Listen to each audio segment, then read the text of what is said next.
성경에서 참 의아하게 생각되는 사건 중에 하나가 우리가 오늘 읽은 이 동방 박사들이 예수님을 찾아온 사건입니다. 이스라엘 사람도 아니고 동방, 아마도 바벨론 쪽의 사람이었을 것으로 생각이 됩니다. 이 박사들이라고 우리 성경에는 표현이 되어 있는데요.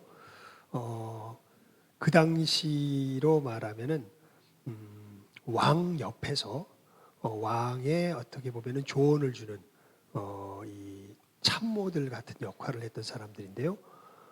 점성술과 이런 것들에 능하면서 어떻게 보면은 앞으로 되어질 일들이나 중요한 일들에 대해서 의견을 제시하는 사람들. 아마 우리가 성경에서 보면은 다니엘서에 보면 느부갓네살 왕의 옆에서 이제 느부갓네살이 물어보기도 하고 하는 그 사람들이 있죠. 자기가 꿈을 꾸고 나서 이 꿈의 뜻이 무엇인지 너희들 해석해라 이렇게 이야기했던 그 나라를 돕던 그 사람들, 이제 그 사람들로서 이제 추정이 됩니다. 근데 이 사람들이 놀랍게도 예수님께서 태어나실 것을 별을 보고서 별을 보면서 이제 그런 큰 일들이 벌어질 것을 예측하고 그것을 또 조언하고 했던 사람들인데요. 별을 보고서 천체를 관측하다가 별을 보고서 예수님께서 태어나실 것을 알고서 그 멀리서부터 예수님께 경배하기 위하여 찾아왔다고 되어 있죠. 그런데 정작 진짜 하나님의 백성들, 하나님께서 부르셔서 하나님의 백성으로서 여태까지 돌보셨던 그 이스라엘 하나님의 백성들은 예수님께서 나신 것에 대해서 별 알아차림도 없고 관심도 없습니다. 그래서 여러분, 우리 오늘 성경 말씀에서 보면 참 그 가슴 아프기도 하고 뭔가 우리들에게 큰 메시지를 주는 부분이 있는데 2장 10절 말씀인데요. 우리 성경 피셨으니까 함께 다시 읽어볼까요? 시작. 저희가 별을 보고 가장 크게 기뻐하더라.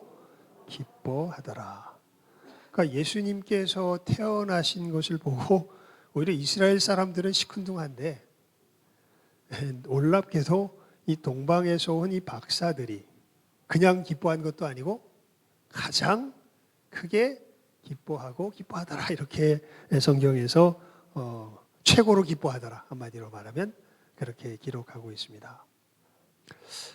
여러분, 우리 예수님을 믿는 사람들은요, 세상 사람들이 보기에는 이게 뭐 아니면 돕니다.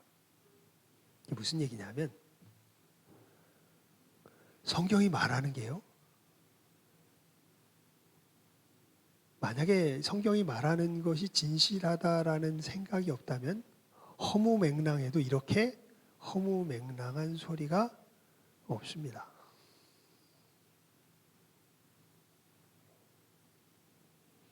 근데 성경이 정말 사실이라면 이것보다 심각한 이야기가 또한 없습니다.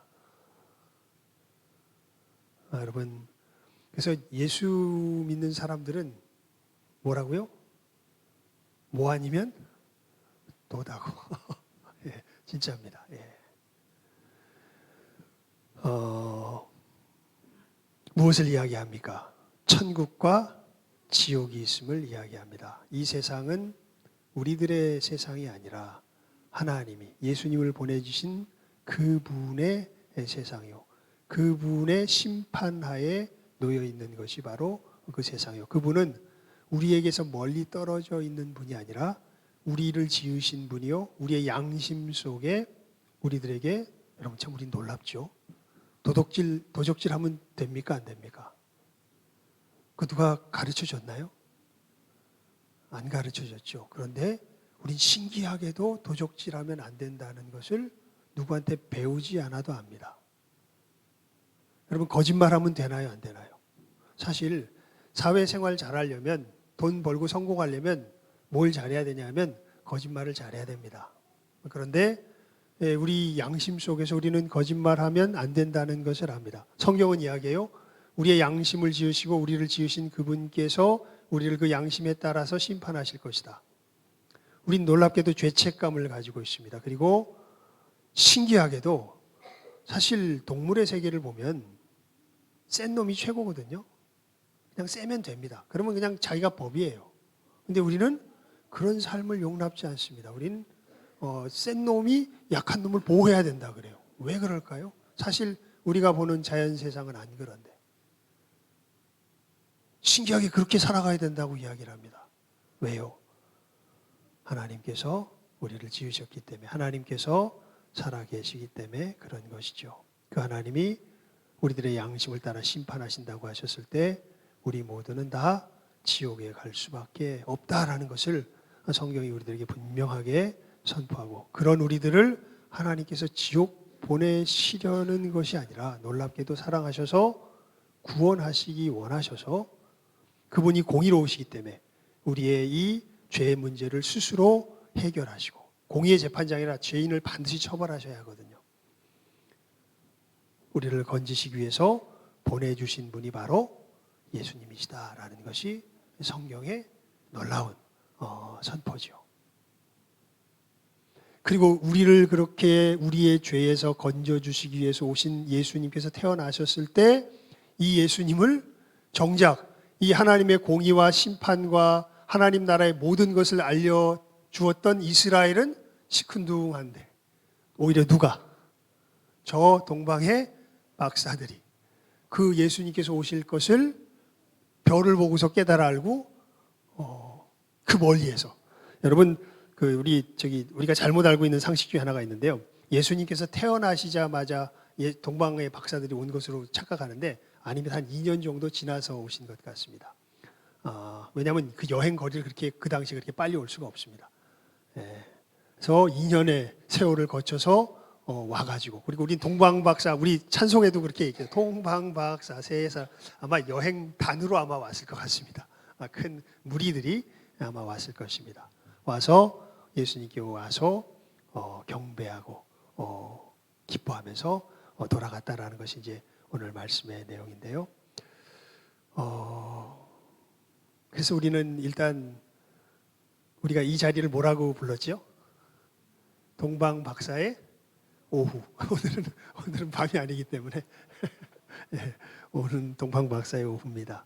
왜 그렇게 불렀냐면, 근데 이 상황 자체가 그렇게 크게 바뀌는 것 같지가 않아요. 이 크리스마스라 그러면 요즘 사람들은 이제 그 흥겨운 날, 노는 날, 산타크로스의 날 생각합니다. 아닙니다. 여러분, 성탄절은 누구 생일이에요?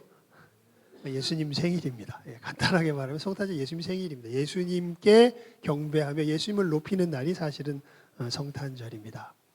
정말 그래서 우리가 예수님 정말 감사합니다. 우리를 죄에서 구원하여 주시기 위해서 오신 것 너무 감사합니다. 동방 박사들과 같이 우리가 예수님의 오심을 여기 오늘 말씀에 있는 것처럼 저희가 예수님 오심을 보고 가장 어떻게 했다고요? 크게 기뻐하고 기뻐했다고. 또 우리도 이 동방 박사들처럼 예수님 오신 날을 가장 크게 기뻐하고 기뻐하면서, 그리고 예수님 앞에 경배하러 가는데 그냥 갈 수가 없잖아요. 그래가지고 뭘 준비해서 갑니까? 박사들이 황금과 유향과 모략을 준비해서 갔던 것처럼 우리도 예수님 경배하러 나아가는데 맨손으로 올 수 없잖아요. 그래가지고 우리 어린이부터 시작해서 우리 베드로까지 우리 각자 주님 앞에 또 드릴 예물을 준비해서 오늘 예수님의 오심을 기뻐하며 감사하며 감격하며 예배하는 시간을 우리가 갖고자 합니다. 여러분, 우리가 주님 앞에 나아갈 때 주님께서 주시는 놀라운 은혜가 우리 모두에게 임하기를 주님의 이름으로 축원을 드립니다. 기도하겠습니다. 하나님 아버지, 감사합니다. 저희들 동방박사의 본을 따라 우리를 죄에서 구원하러 오신, 그래서 우리로 정말 천국으로 인도하시기 위하여 오신 진정한 만왕의 왕께 예배하며 경배하기 위하여 저희들 이 시간 함께 모였습니다. 동방박사들이 주님을 예배하며 경배할 때 예물을 준비하여 드렸듯이 저희들도 주님께 준비한 예물을 가지고 함께 나아가 예배하며 경배 드리고자 합니다. 주님, 우리들의 경배를 받아 주시옵소서. 모든 것 예수님의 이름으로 기도드리옵나이다. 아멘.